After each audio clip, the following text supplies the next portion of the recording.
वसुधा का नेता कौन हुआ, भूखंड विजेता कौन हुआ, अतुलित यशक्रेता कौन हुआ, नवधर्म प्रणेता कौन हुआ, जिसने न कभी आराम किया, विघ्नों में रहकर काम किया, विघ्नों में रहकर काम किया। महान व्यक्ति का कहना था कि युवा के विकास की परिकल्पना उस वट वृक्ष के समान है जिसकी जड़ें हमारी पुरातन संस्कृति हो, जिसका तना हमारा लोकतांत्रिक मूल्य हो, जिसकी शाखाएं हो सबका साथ, सबका विकास और सबका विश्वास, युवा कौशल जिसकी पत्तियां हो, जिसे सींचे हम अपने परिश्रम से और फलस्वरूप हमें मिले विकसित विश्वगुरु Bharat. As quoted by Mahatma Gandhi, live as if you were to die tomorrow and learn as if you were to live forever. These words remind us that education is not merely about acquiring knowledge, but continuous growth throughout our lives. Do you know what Lord Macaulay once said in British Parliament?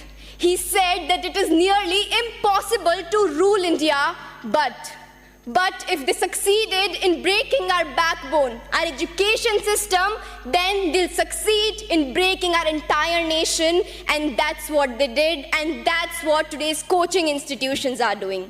They are prioritizing rote learning over true understanding, thus reducing education to a mere race for marks. आज के coaching संस्थानों ने गुणवत्तापूर्ण शिक्षा को हर नागरिक के मौलिक अधिकार से एक विशेष अधिकार बना दिया है। चिंतित माता पिता की नजरों में ये कोचिंग संस्थान पैसा छापने की मशीन बन गए हैं, जो छात्रों और अभिभावकों की असुरक्षाओं पर गिद्ध दृष्टि लगाए हुए हैं। आपको यह जान के हैरानी होगी कि हमारे देश के प्रतिष्ठित कोचिंग संस्थानों में 120 से भी ज्यादा छात्रों के लिए केवल एक अध्यापक नियुक्त होता है। क्या ये पर्याप्त है? साथियों, याद रखिए, संघर्षों के साए में इतिहास हमारा पलता है। जिस और जवानी चलती है उस और जमाना चलता है। हमें जरूरत है मजबूत नियम बनाने की, ताकि यह कोचिंग संस्थान पारदर्शी रूप से संचालित हो और छात्रों की भलाई को प्राथमिकता दें।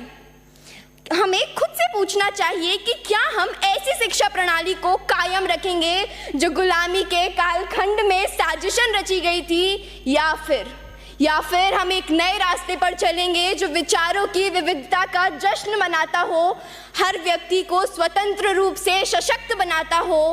अंत में मैं बस यही कहना चाहूंगी कि वसुधा का नेता कौन हुआ, भूखंड विजेता कौन हुआ, अतुलित यशक्रेता कौन हुआ, नवधर्म प्रणेता कौन हुआ, जिसने न कभी आराम किया, विघ्नों में रहकर काम किया, विघ्नों में रहकर काम किया। जय हिंद, जय भारत और धन्यवाद।